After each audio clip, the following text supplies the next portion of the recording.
Denver Broncos outside linebacker Jonathon Cooper should start on the Broncos defense. We'll tell you why and preview joint training camp practices with the LA Rams on today's brand new episode, Locked on Broncos. You are Locked on Broncos, your daily Denver Broncos podcast. Part of the Locked on Podcast Network. Your team every day.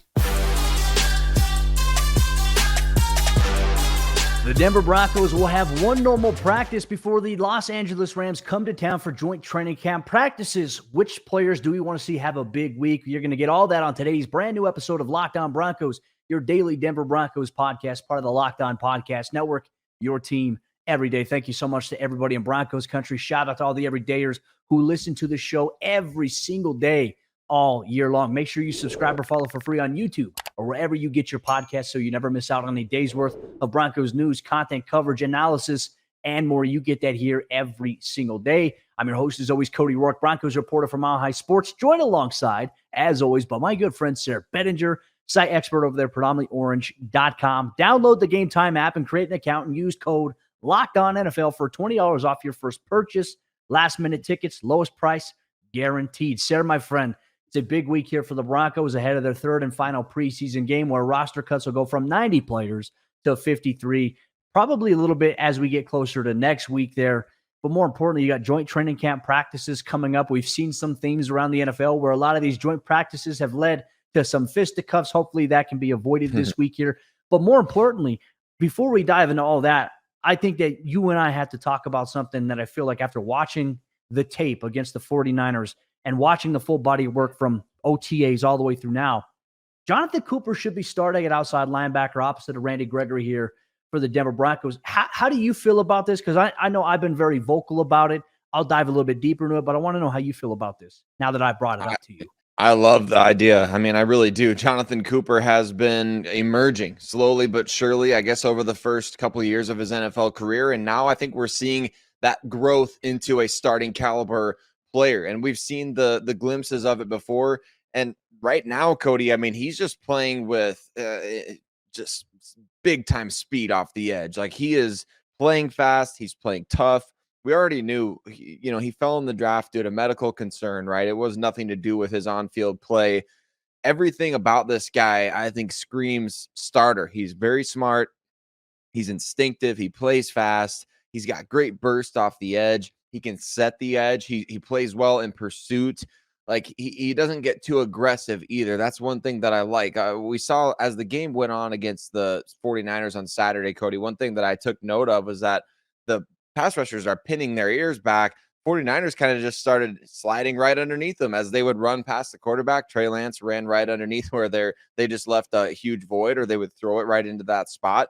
Jonathon Cooper is the kind of guy that I think he's so athletic. There's one play that really stood out to me. It actually ended up being a great play for the 49ers. Brock Purdy did a little play action boot fake, and Cooper was initially kind of got sucked in a little bit, but the way that he reacted and sprinted towards Brock Purdy, I mean, Purdy was lucky, first of all, to get the ball off cleanly, but second of all, even to complete it, Cooper got in his face after initially kind of getting sucked into the play action, and he changed direction so quickly to get back to the quarterback. So you can tell that the game's slowing down, or he's playing faster, whatever you want to call it. I think that's happening in year 3 for Jonathon Cooper.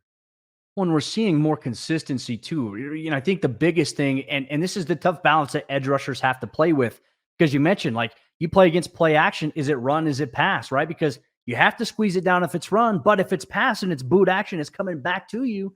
You have to be able to step in and make those plays wide. Now, I saw some good clips from this Twitter account that popped up called DB Film Study, where they showed some things that Jonathon Cooper did well. And on that sack that he had on Brock Purdy, one thing he did is he just climbed. He climbed and he attacked in a one-on-one situation. But I've noticed as well, I feel like the Broncos defense, I think they'd be better off because Zach Allen was on his side. Watching those two guys work together is fun to watch. You talk about two high motor guys on the same side of the field with good pass rush moves there. We saw it pay off for the Broncos, not only on Cooper's sack, we also saw it on a sack that he had forced into Randy Gregory in this game as well. Now, for me, I think you have to take a look at this conversation here, right? Obviously, Baron Browning was projected to be the starter here obviously suffered the unfortunate injury, had to have the surgery on his meniscus. We don't know when he'll be back. But then they went and they got Frank Clark. And to be honest with you, Sayre, I feel like you look at where Jonathon Cooper is at. He's at the perfect time where it's like, hey, a contract season could be coming up for him. And you look at Frank Clark, obviously the Super Bowl experience is good. He's a veteran guy there. I think that Jonathon Cooper gives the Broncos defense the best advantage in terms of having the best 11 guys on the field, a little bit more over Frank Clark. And that's not a shot at Frank Clark in any way, shape, or form. I just think where Cooper is at with his youth, his explosiveness, it's something that Frank Clark doesn't necessarily have right now. And that's not a bad thing. But also, I think you could pair a guy like Frank Clark with Nick Bonito in the rotation role. And I think that's good for the Broncos. It's not a bad thing. I just think Jonathon Cooper right now is the better player overall against the run, being a pass rusher, the explosiveness that we've seen. And I'd be very curious to see how Broncos fans feel about it. But for me, I do feel like, in my opinion, he's shown enough to be the starter here opposite of Randy Gregory. And you've got to be able to bring pass rush in waves. So even if you're not a starter at that position, like Frank Clark may not be. That looks like the Broncos very deliberate. I know we call it unofficial depth charts and things like this, but it seemed very deliberate that Cooper was out there to open up the 49ers game with Randy Gregory and that Frank Clark was playing deep into the game. Very, very deliberate decision there by the coaches.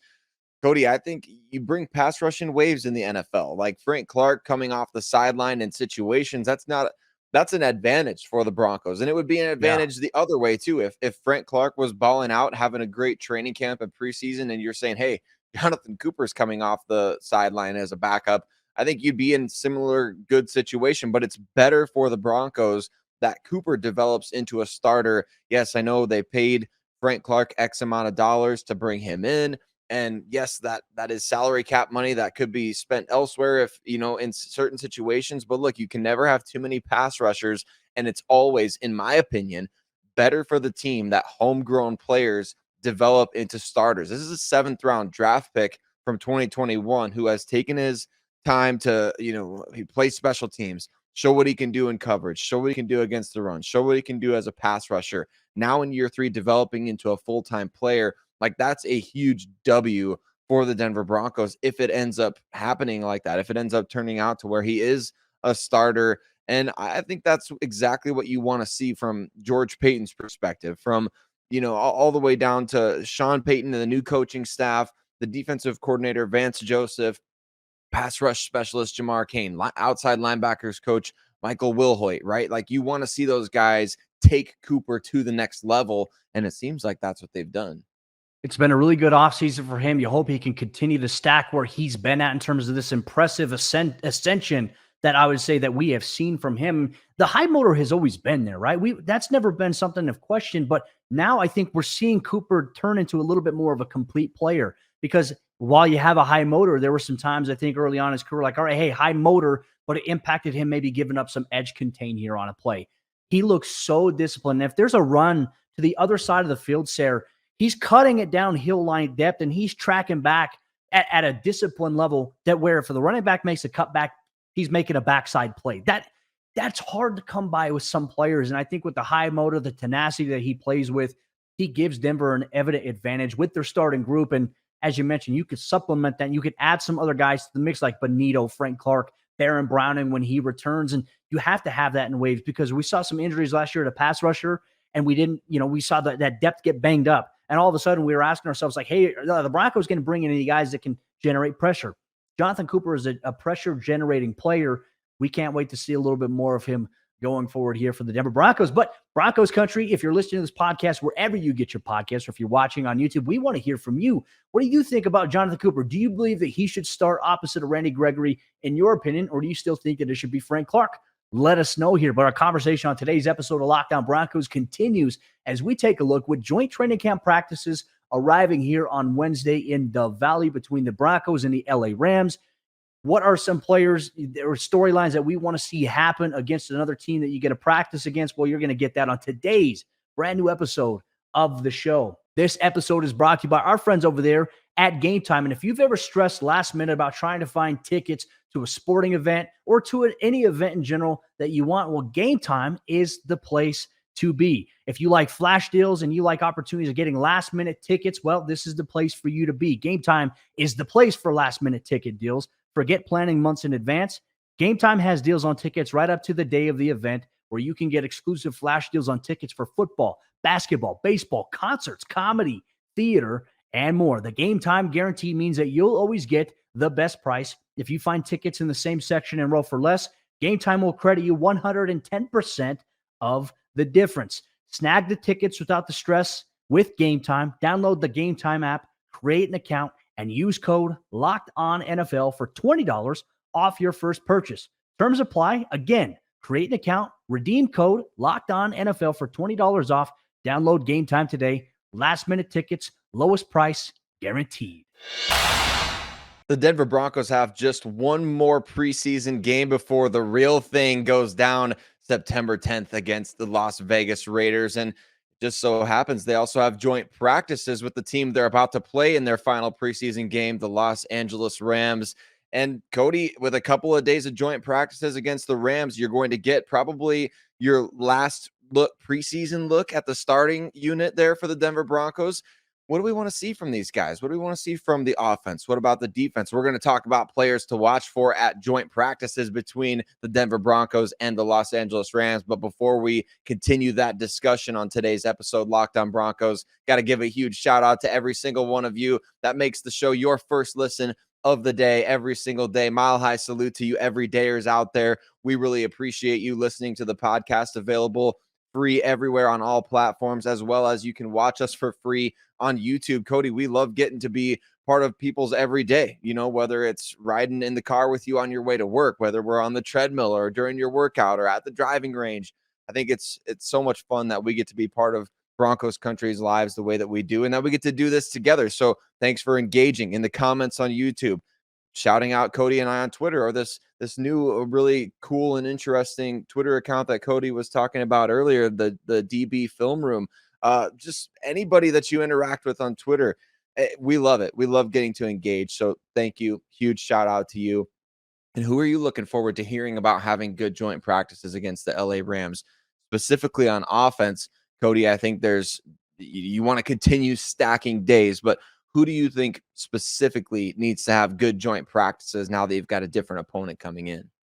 Well, it's very interesting. I think all eyes are going to be on Russell Wilson. Obviously, if I had to give a player, we talked about in yesterday's episode of the show, the unfortunate nature of some of the injuries at wide receiver to Denver, with Jalen Virgil set to miss some time, have surgery on a torn meniscus.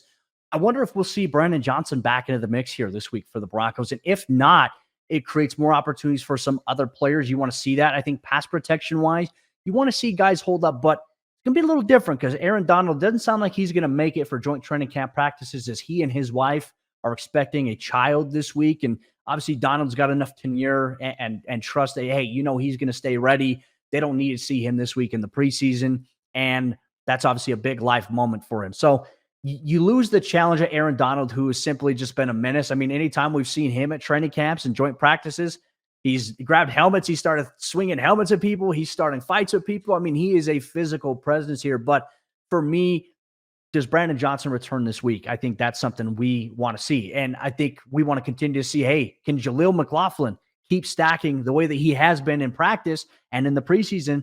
He comes out here and does it against the LA Rams. I think that there's a really strong chance he makes the active roster. I think he should make the active roster. But for me, I'd like to see Brandon Johnson return hopefully this week, because you do need to see a little more of the wide receiver room, but also for Jaleel to keep running wild the way that he has. Now, I'm going to flip it to you and ask you this question here. When you look at these joint practices on the Broncos offensive side of the ball specifically, who and what are you looking for in joint practices against the Rams? Well, Cody, I'm kind of wishing, now that you said that about Aaron Donald, kind of wishing the Broncos still had Dalton Reisner and that Aaron Donald was practicing, because, hey, I mean, we might see an absolute brawl out there if that was the case. But no, I'm in all seriousness looking forward to Russell Wilson continuing to stack days. He's had a very good training camp over the last couple weeks. And Cody, I thought he played really well against the 49ers. I know some fans were not impressed. I don't understand why. Go check out some of the breakdowns that are out there. Tim Jenkins did another great breakdown of Russell's performance and just the little things that, he was doing in that preseason game against San Francisco, things that you and I have talked about on this podcast that really stand out as being quote unquote better about Russell Wilson compared to last year. What are they? He's way more decisive, in my opinion. He's making very quick decisions. He's making the right decisions. He's seeing the field better. He's hitting receivers, and as opposed to last year where he might have just been missing them. And does that mean he's completing 100% of his passes? No, it doesn't. But what it does mean is that he seems to be much more on point. He seems to be much more free, if you want to call it that, out there. He doesn't seem to be operating within any sort of restricted, like, I have to make a play within the pocket, or I know that I can't beat this guy to the edge, so I'm going to have to, stop my escapability, or whatever you want to say there. Much more decisive, much more natural feeling out there on the field. And I think we're seeing the Russ of old slowly start to make his way back. Now, we need to see that against the LA Rams, right? This is a very young defense, especially without Aaron Donald. This is a team in the Rams, Cody, that I've done some research on them throughout the offseason. I think over a third of their roster is rookies. And that's because they have had a ton of roster changes made over the last 2 years. They are a very, very young team. You would love to see a veteran quarterback like Russell Wilson with a veteran head coach like Sean Payton go out there and do some really nice things in joint practices. I will say this. I'll give Sean McVay a little bit of love here. I was watching their preseason game over the weekend, and he was actually doing commentary. Like, he was on a headset with the announcers while he was coaching the game. And I think when he decides to retire from coaching, he definitely needs to get in a TV booth, because he will make games far more entertaining, far more educational for real diehard football fans. I'd love that about McVay. But I agree with you. I mean, this is a team that you mentioned. They're not going to have Donald this week. No more Jalen Ramsey on the LA Rams. He's been a thorn in the side for, many wide receivers for a variety of years. But as you mentioned, they have a lot of young guys, and they're really banking on these young guys taking the next step. And I think that'll be a little bit of a good challenge here. You got some young athletic guys off the edge, some athletic linebackers, athletic safeties, and corners that they've added into the mix here with the Rams. So for me, I'm excited to see how it all plays out this week, but the Broncos will need to step it up in a big way, keep stacking. And look, I don't think we're going to see any of the starters play this week. But then again, Sean Payton could have a different plan in place here for the Broncos. Broncos country, let us know which players on the offensive side of the ball you want to see have a good week of practice against the LA Rams in joint training camp practices here. But we're going to also talk about the defensive side of the ball. Which players on defense do you want to see stack some good days against the Rams this week? We'll get into that on today's episode of the show. Our partners at eBay Motors have teamed up with Locked On Fantasy Football host Vinny Iyer to bring you some of the best fantasy picks each week all season long. Whether you're prepping for a draft or you're scouting the waiver wire, every week we're going to provide you with players that are guaranteed to fit on your roster. So with draft prep underway for the upcoming season, let's see who Vinny has picked out for us on this week's eBay's Guaranteed Fit Fantasy Picks of the Week. Take a look at quarterbacks here. Let's take a look at Dak Prescott and the Dallas Cowboys. If you're looking for a safe quarterback to take as a starter late after you wait on the position, well, then you can ride with the Cowboys' Dak Prescott, who, when healthy and getting enough volume, always comes through as a great fit in fantasy lineups. Prescott will be more efficient in the new offense under Mike McCarthy, and his weapons have been rebooted more to his liking with Brandon Cooks. Dallas also won't be nearly as run-heavy, restoring Prescott's solid numbers through the air. Vinny Iyer from Locked On Fantasy Football is going to help you win your fantasy championship, and eBay Motors knows a championship team is about each player being a perfect fit. Same with your vehicle. With eBay Guaranteed Fit and over 122 million parts and accessories for your vehicle right at your fingertips, you can make sure your ride stays running smoothly. Air filters, brakes, batteries, tail lights, alternator, shock, struts, you name it, eBay Motors, they've got it. And they'll make sure it's the right fit for your car, because eBay Guaranteed Fit helps you understand exactly what part you need for your vehicle the first time. So go forth, switch gears, crank the AC, and say goodbye to sweating if your ride needs a little fixing up, because now you know you'll always be set up for success from the get-go. With eBay Guaranteed Fit, everything your vehicle is calling for is just a click away. For the parts and accessories that fit your vehicle, just look for the green check, get the right parts, the right fit, and the right prices at ebaymotors.com. Let's ride. eBay Guaranteed Fit only available to U.S. customers, eligible items only, and exclusions apply. Which Denver Broncos defensive players do you want to see have a good week of practice when the Los Angeles Rams come to town? They'll see some familiar faces. They'll get to go against Matthew Stafford. They'll get to go against our good friend Brett Rippon, who's making his return to Denver. We miss Rip here, by the way. Aside from all that, Sayre, we just want to say thank you so much to everybody in Broncos country for tuning in, making us your first listen of the day every single day, whether you listen wherever you get your podcast for free or you watch us on YouTube. Thanks for making us part of your day every single day. Sayre, I'm going to open up the table to you here on today's episode of the show. Obviously, you look at the Rams offense, still have some talented players out there. They have Cooper Kupp. Not sure who they necessarily have at the tight end position anymore. It could still be Higbee, and obviously he burnt the Broncos last year on Christmas. Hopefully, Denver can maybe get a little bit of redemption from that Christmas Day game from last year. But when you're looking at players on the defensive side of the ball that aren't maybe so obvious, who do you want to see have a big week against the Rams here? Cody, I wanna see a lot of tweets this week that say would have been a real sack or would have been a sack in a real game by Nick Bonito. That's what I want to see. I want to hear about Nick Bonito going out there and dominating, building off a strong training camp. The news to me hasn't been overly positive with another guy that we're going to talk about here in a second. As far as pass rushers go in Denver, let's just put it that way. A little tease for a couple minutes from now. But Nick Bonito is a guy that I want to see carve out a substantial role for the Denver Broncos this year. And I think going up against another team in joint practices and having success is going to go a long way towards building that final level of trust that Nick Bonito has slowly but surely been gaining over the course of the offseason. He looked good to me in the first preseason game. He looked good to me in the second preseason game. Sounds like he was good at OTA. Sounds like he's been good at training camp. So to me, Nick Bonito is on the cusp of being a guy that the Broncos have to have on the field at certain times in certain packages of games. He not quite to the level of what we've seen from Jonathon Cooper just yet in terms of looking like a starter right now, but I think Bonito is climbing his way there. I want to hear about him dominating training camp practices, joint practices here with the Los Angeles Rams. And I think he's got a chance to do so. Like we said, young roster for the Rams, very young players out there. And I want to see that tweet coming out from you and from many others. Like, this would have been a sack in game conditions because, you know, they can't take down the quarterback from Nick Bonito. That's what I want to hear a lot of this week. You know, I'm actually very curious for how this week is going to go, right? Because obviously when fans are able to attend practice, which that's no longer the case here for the remainder of training camp, we've been allowed to live tweet and share our thoughts. You have LA Rams reporters and people coming to town as well for them. So I'm very curious to see what the strategy is going to be, what the media policy is actually going to be like this week. Are we going to be allowed to tweet during the whole practice as if fans were there, or are we going to be restricted to after practice, the moment Sean Payton steps to the podium, then we can start sending tweets out? That'll change, I think, the scape, or the scope of the entire work in terms of what we're doing here. Don't know. We don't have any clarity on that yet, but yeah, Broncos country, we'll keep you posted on that. I like that about Nick Bonito. And look, I'd say even in joint training camp practices last year against the Cowboys, Sayre, we saw that from Nick Bonito, where to my count and from my observation, I remember it last year against the Cowboys, he would have had 4 sacks in that team period altogether throughout the entire day from start to finish. You're seeing him climb now, just seeing him play with much more confidence. With Cooper kind of having a little bit more of an elevated role as of late, I'm going to stick with the pass rusher situation here for the Broncos in terms of guys I want to see a little bit more of.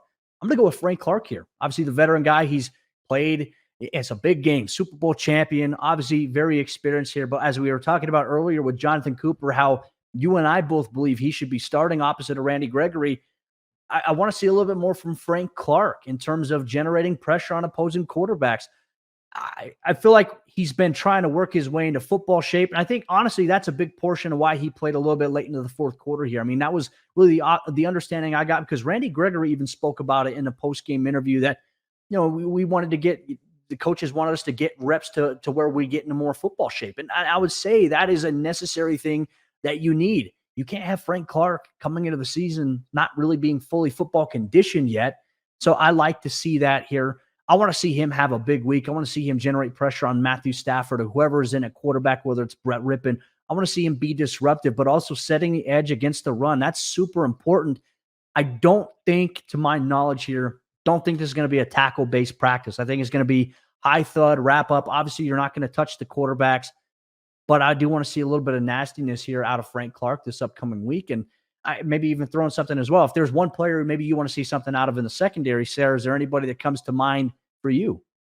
Yeah, I think anybody who's covering Cooper Kupp, I mean, we don't know necessarily what his exact involvement is going to be at practices, but it does sound like he's going to return to the practice field against the Denver Broncos after dealing with a hamstring injury since kind of early this month. So he's coming back to practices. In what capacity? We'll find out. But man, if PS2 is covering him, I think you want to hear about how that matchup's going. If it's Mathis, if it's Isang Bassi from the slot. I mean, anybody that's out there covering him, you want to hear about those individual plays, whether it's, one-on-ones or whether they're doing team stuff or whether they're doing 7-on-7.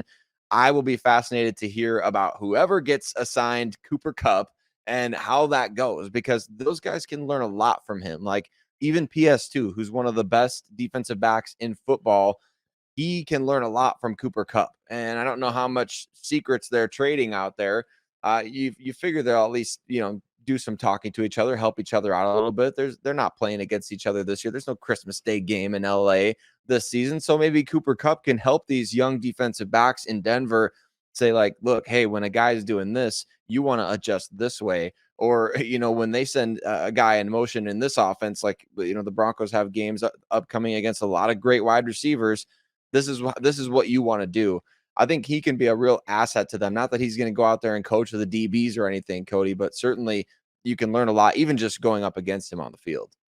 Well, he's a good challenge. And look, I even think vice versa. When you look at the Broncos offense, Jerry Jeudy, Cortland Sutton against some of these young guys, that's what this game is all about. At the end of the day, obviously it's competitive in between the lines, 11-on-11, but these guys have the ultimate respect for one another because of the journey that it is to make it in the National Football League. And so it's people, I think fans on the outside sometimes think like, oh, well, yeah, they're in the NFL. It was easy. It's never easy. Once you make it to the NFL, you have to maintain that. Even if you're a fourth-year guy, it's never just, all right, hey, here you go. You're going to be here for your entire career. It's not like that. And I think we do see a lot of unnecessary hate thrown toward athletes in general, especially former Broncos. I mean, gosh, Sayre over the weekend, I was watching some of the preseason game replays, saw Drew Lock and the Seahawks, and I said, you know what? I put a tweet out there that Drew Lock looked far more improved as a player this year than I saw from him last year. Then, some of the things we saw in Denver, and apparently you can't say that because it riles people up and gets people pissed off, and you see a whole bunch of toxicity. But the reality is, like, at the end of the day, people can call me or you or anybody else a Drew Lock fanboy, but it's like, even when these players leave Denver, even if they never left on good terms, I want them to go out and have success because this is a lifelong dream that these guys have been competing for. They've never done anything wrong to me. So I think that sometimes fans take things to the absolute extreme when it comes to fandom, but I love seeing players succeed. And look, I watch a lot of former Broncos. I watch Royce Freeman. I watch a variety of different guys that have played for this team. Rooting on Eric Saubert in Miami. It was cool to see him this weekend open things up on a big play for the Dolphins in the preseason. So aside from all that, fans, I think that the most important thing is we love this game. It's fun to watch, but I also think we can take things a little too far sometimes. So let's try to ease up on some of the toxicity, the negativity that we see out there, because you know what fires me up? I'm a kind guy, Sayre. I'm a nice guy. You've known me for years, but it's like there's some things that just get me out of my element. They just like piss me off, and I don't like being that person that's just snarky, that likes to snap back at just toxicity. I'm trying to be better in that regard here. But anyways, Broncos country, enough of my vent here. Let us know defensively some players you would like to see this upcoming week in joint training camp practices. We'll recap everything that we get every single day here on the podcast leading up into Saturday's preseason finale, where the Broncos play their first home game of the preseason. New stadium renovations get revealed as well to everybody in Broncos country. Thank you so much for taking time of your day to listen to us, to watch us. We appreciate you so much. We'll be back tomorrow for a brand new episode, Locked on Broncos.